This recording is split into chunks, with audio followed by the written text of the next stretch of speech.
It's becoming abundantly clear that the subcompact crossover market is the best bang for your buck. In the past, you had crossovers that were just economical and affordable, but really weren't much better than a hatchback. But today, in 2023, we now have vehicles that give you far more. You're getting a crossover that's most likely very practical, very family friendly, but also now in 2023, you're getting a vehicle that kind of feels like a compact crossover more than anything, and with that, you're getting refinement and interior quality that you didn't see 10 years ago in this market. Today, I'm sitting next to the 2024 Honda HR-V EXL. This is the top trim for the 2024 model, and in this video, we're gonna go over everything about the HR-V. We're gonna take a look at the exterior, the interior, take it out for a test drive, and see why the EXL is the best trim to go with if you want to buy a subcompact crossover from Honda. Now, before we get in this video, I'd like to thank Atamian Honda in Tewksbury, Massachusetts for allowing me to do this review. Their link will be in the description below, so you can check out their extensive Honda inventory. Also, before we get started, make sure you hit the subscribe button and click the notification bell so you're notified every time a new video goes live on the channel. And so, without wasting any further time, let's get right in this review. It can't be stated enough that the need and desire for affordable transportation is more vital and crucial now than ever, as both new and used car prices have essentially squeezed some consumers out of the market entirely. However, it's not just affordability that buyers are demanding. They also want spacious interiors, safety equipment, and modern technology. The subcompact crossover segment hasn't always delivered and met the expectations of shoppers. But now with this generation HR-V experiencing substantial improvements compared to its predecessor, Honda is now providing an alternative to hatchbacks, but possibly even the CR-V, as this subcompact on paper seems like a logical choice for those on a budget. Starting off with pricing, the EXL comes in at just over $27,500, which for a top trim in this market does undercut what we see from rivals, although Honda does have little room for error as the CR-V is only a few grand more.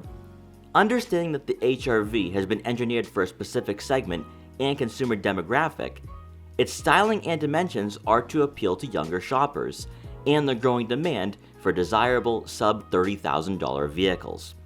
By increasing the length by 10 inches and the width by 3 inches, the HR-V does border on being a small compact crossover, and with that comes exceptional practicality for this price point. Another aspect of the capability of this vehicle that might get overlooked is the 7 inches of ground clearance, and while you won't be taking on the off-road, you should be able to tackle winter road conditions. While the HR-V's road presence is inspired by the Civic it's closely related to, its unique design and front fascia truly stands out in the lineup, and at least for the EXL, it doesn't appear cheap or disposable like vehicles in this market were known for over a decade ago. There's also something sporty about this subcompact crossover, as the smoother body lines and lack of boxy dimensions makes the HR-V look streamlined. While you won't have full LED headlights on this model, lighting is sufficient when traveling on back roads, and two minor aesthetic features that draw your attention immediately is the mesh grille and gloss black trim for the lower portion of the front bumper, which replaces the plastic cladding on the LX and Sport. Moving over to the side profile, the EXL will be sitting on 17-inch machine-finished alloy wheels, with gloss sharp gray inserts that match nicely with the gloss black accents found throughout the exterior, and predominantly for the wheel wells. What may surprise first-time owners of the HR-V is this crossover's ability to handle the bumps and imperfections in the road. Obviously, this crossover isn't luxurious by any means, but for a subcompact, you'll arrive at your destination relatively comfortably. You'll have body color folding side mirrors with turn signal indicators, and for $550, we have blind spot detection for added safety. Then coming around to the back, a defining characteristic for this generation, and something we took note of during the test drive, is that the HR-V isn't merely a lifted Civic hatchback, and instead, it has crossover body lines. Subcompacts traditionally are car-like, but slightly more versatile and practical. For this generation, however, The HR-V, to an extent, resembles the CR-V, but trimmed down and compact. And that is something rivals fail to translate to the on-road demeanor, making this subcompact likely more appealing for someone who has no interest in buying a hatchback. Powering all three trims for the 2024 Honda HR-V is a 2-liter 4-cylinder engine, producing 158 horsepower and 138 pound-feet of torque, and is paired with a CVT. And this is the exact same power plant that we see in the Honda Civic. While we do think the more potent 1.5-liter 4-cylinder would be an invaluable addition to this small crossover, buyers who primarily commute in the city and suburbs shouldn't be clamoring for better performance, and if they are, spending a little extra for the CR-V would be the wiser choice. Despite a sluggish 0 to 60 time, the HR-V finds itself in the same category as most rivals, where naturally aspirated engines are going to be underwhelming and underperforming. But where this subcompact shows its true value is through its maneuverability, versatility, and efficiency. Front-wheel drive does come standard for the 2024 model year, but spending the $1,500 for all-wheel drive would be our recommendation if you live in colder climates. And for fuel economy, you're looking at right around 25 miles per gallon in the city and 30 miles per gallon on the highway. Where the EXL stands out compared to the LX and Sport is with the standard features, such as the heated leather trim seats with the driver's side being 8-way power adjustable, a power moonroof, dual-zone climate control, a wireless phone charging pad, and the larger, more intuitive 9-inch touchscreen. Regardless of trim, the HR-V impresses with its cleanly designed interior, with cosmetic elements not typically found in crossovers around $30,000, such as the floating bridge for the center console, with a USB-C input mounted on either side for smartphone connectivity. Subcompact crossovers in general rarely have a dashboard design that's molded around you, and for a vehicle that's a far cry from being considered luxury, the cabin does feel rather cozy. In front of you will be a half-analog, half-digital gauge cluster, and by using the dial mounted on a leather-wrapped steering wheel, you can scroll through menus and a variety of information.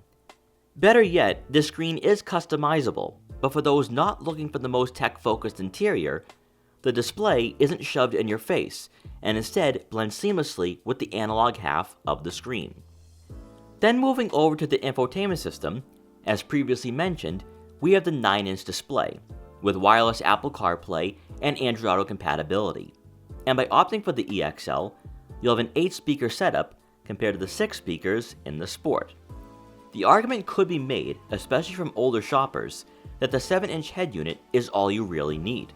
However, the EXL offers an immersive experience the minute you step inside and get behind the wheel.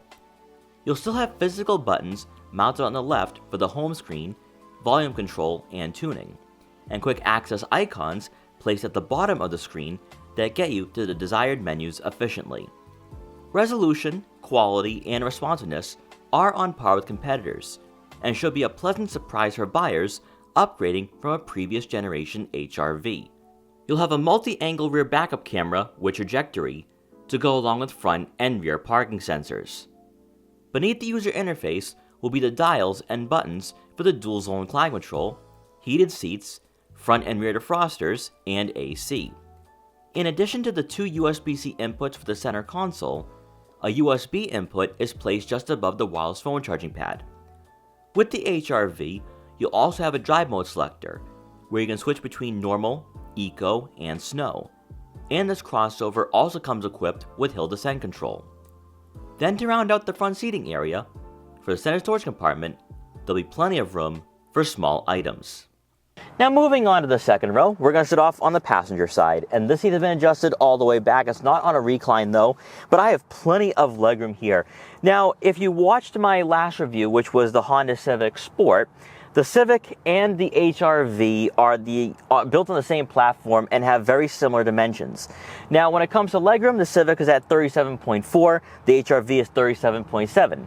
Does the extra 0.3 of an inch make a huge difference? Not really, but I do think though that when it comes to headroom, you have a bit more of it in this vehicle, of course, with it being a crossover.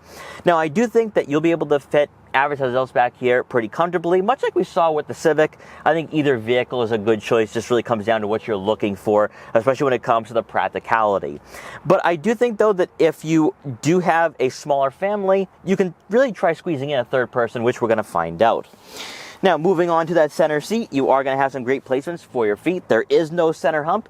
So when it comes to shoulder room, when it comes to legroom, I think you can squeeze in that third person. So that's what makes the HR-V a bit more versatile than a sedan. And I think that alone is probably why you'd want to go with the HR-V over a Civic.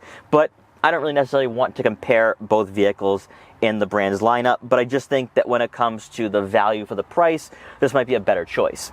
Then moving on to the driver's side, the seat is adjusted to someone of my height, around 5'5", and I have plenty of legroom here where I can just sit back, relax, and enjoy the driving experience. Also, I love the upholstery for the EXL. It's definitely an upgrade over the cloth that we see in other trims.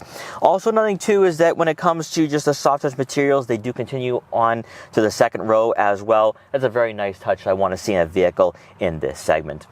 Then to wrap up the interior, no surprise here, you don't get two rear air vents for the center console of the HR-V, nor do you get a USB-C or USB input. And also a bit surprising, you don't have a center armrest with two cup holders, but you do have a cup holder on the door panel. Now coming around to the back, you're not going to receive a power liftgate on the Honda HR-V, including the EXL trim. However, you are going to receive right around 24.4 cubic feet of room behind the second row seats, which in some cases is better than its closest rivals, such as the Subaru Crosstrek and Mazda CX-30. Compared to that CX-30, that's about a 6 cubic feet difference, which makes the Honda HR-V more family friendly, but also more practical as well. Now, I was able to fit all my camera gear today, no problem. So that's 2 bags of camera gear, a gimbal box, and a tripod, and had plenty of room to go grocery shopping afterwards, or maybe go on a longer road trip with the family after this filming session. Also, another thing too is that on the left side of the rear cargo area, you will have a cubby for some smaller items. We can probably squeeze in a couple water bottles, car detail equipment, or maybe even a first aid kit. Then with the second row seats folded, you're looking at right around 55 cubic feet. Once again, being on par with a lot of vehicles in this market. If you're looking at buying a crossover at around $30,000, this is really fantastic to see, but also this is in some cases better than some compact crossovers that we see out there in this price range. So if you are somebody that's just looking for a vehicle that is a bit more maneuverable, a bit more small, especially if you live in an urban area, you're going to love what the HR-V is providing when it comes to size. Then beneath the floor mat, you are going to receive a spare tire, so if you do encounter a flat on your road trips or travels, you can fix that and be back on the road. And finally, for the moment we've all been waiting for, let's take the Honda HR-V EXL out for a test drive. On this channel, we have taken a deep dive into the subcompact crossover market and really have taken a good long look at what these vehicles are offering consumers in 2023, heading into the middle portion of this decade. In the past, you would look at subcompact crossovers as just being more practical econo boxes, that they're more efficient, but also they're vehicles that are just slightly more family friendly compared to a subcompact sedan or even a hatchback. But now in 2023, a lot of crossovers in this segment and price range are upsizing, much like we're seeing with the Hyundai Kona, but also even Volkswagen now gives us the Taos. And in a way, they are replacing the compact crossover market to a certain degree in this price range, because the HR-V does have a very small window when it comes to pricing. Now, of course, with the EXL, you're spending just above $30,000, and you could cross-shop this with a base CR-V. But if you're somebody who wants all the bells and whistles at this price point, the HR-V EXL is a great option. But also, it is a more practical and more spacious alternative to some of the sedans and hatchbacks that we see in this price range as well. What I really love about this model, what Honda has done to the HR-V, is that it's really all about refinement, and you wouldn't have said that for the HR-V nameplate in the past. The soft touch materials on the center console, even on the door panels as well, does go a long way, and also it really showcases the value that this model is providing consumers right now. Also, I've been waiting a long time to get my hands on one of these crossovers, especially the EXL trim, because since it is a $30,000 vehicle, dealers go through their HRV inventories quite quickly, so I really wanted to get my hands on one of these before this one sold as well. And with the EXL, you get those creature comforts, you get the better upholstery, you also get the nice 9-inch touchscreen as well, and you're getting a vehicle that to a certain extent does give you more of an entry-level luxury-like feel, which is something that I think is absurd to talk about for a subcompact crossover.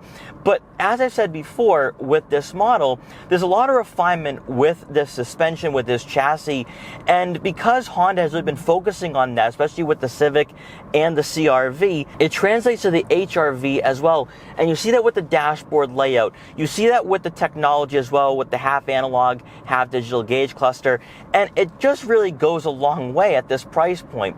Also, nothing too, for a subcompact, you have a lot of shoulder room as well. You don't feel very claustrophobic in this model at all, which again, I think is something that a lot of buyers are going to love, especially if you're somebody who doesn't want a CR-V, because it has upsized as well in the compact crossover segment. On suburban roads, traveling at around 40 miles an hour, cabin insulation is pretty good. It's what you would expect for a vehicle in this market. I'm not going to say that you feel isolated behind the wheel when you are on the highways or even just going around 55, 60 miles an hour.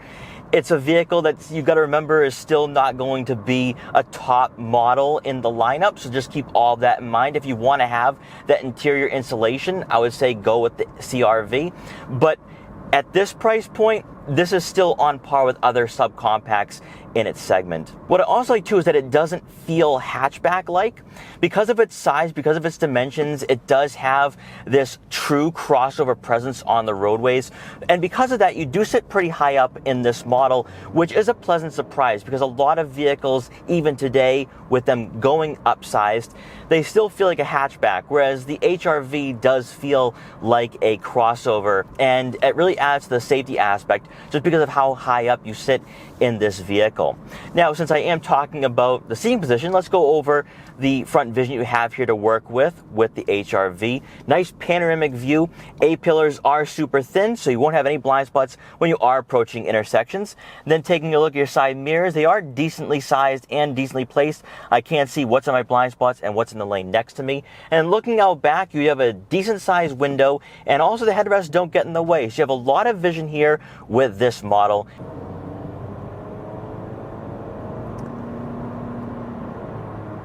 Now, of course, you are going to have some of that drone that's associated with the CVT, but 158 horsepower is more than sufficient for urban and suburban driving. Obviously, it's not going to be a barnstormer, it's not going to be a crossover that really puts you back in your seat. However, for somebody looking for a vehicle that really suits their urban lifestyles, this is really a great upgrade over the last generation HR-V, but also if you're somebody who currently owns a sedan, maybe even a Civic, you can upgrade to the HR-V and you're getting a vehicle that is a bit more conducive for an outdoor-oriented lifestyle, but also someone who's constantly on the go, where maybe you have camera gear with you, like myself when I'm out filming, but also if you're going grocery shopping, you have plenty of cargo space in the back. And one thing that I've talked about with this vehicle earlier on in this video is the fact you have a lot of interior space when it comes to the second row as well.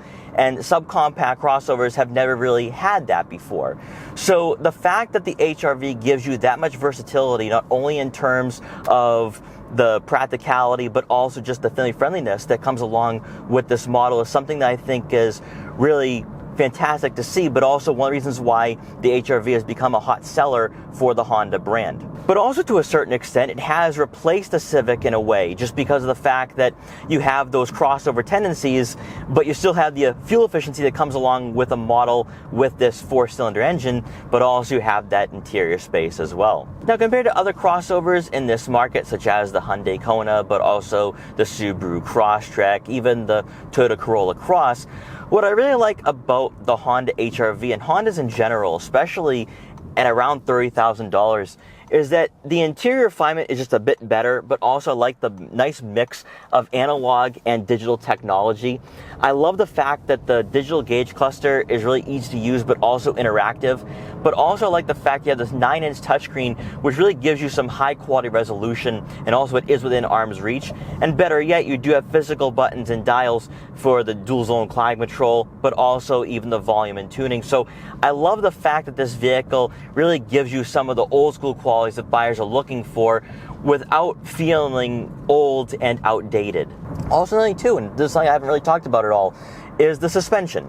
And a lot of subcompact crossovers have very, I don't want to say unrefined suspensions, but they're stiff, they're not forgiving, they're gonna be experiences that you're gonna be going over the bumps and imperfections, and you're gonna be kind of cringing there, such as these bumps.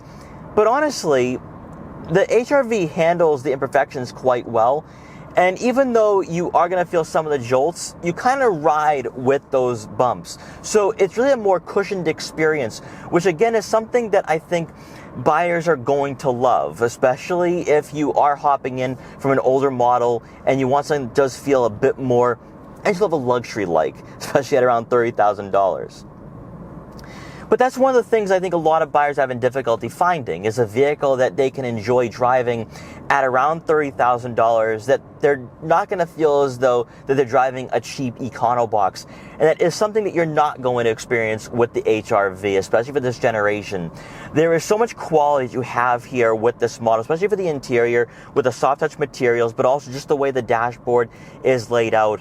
Honda has done a fantastic job of kind of masking vehicles in this segment, regardless of what market they're in, where they give you this really high quality experience without having to break the bank. And a lot of brands are not giving you that right now. They're going to throw in technology, but they're not going to give you the quality that you want, especially if you're somebody who may have purchased a CR-V in the past and you're ready to downgrade, or you like the size of the HR-V. You want to still have some of those creature comforts. You want to have some of that refinement, and that's exactly what this model is giving you, especially in EXL form.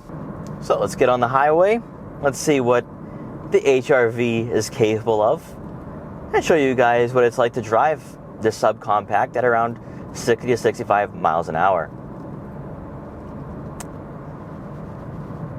Heading into the corner, there is some body roll, but steering is pretty firm. It's not too light.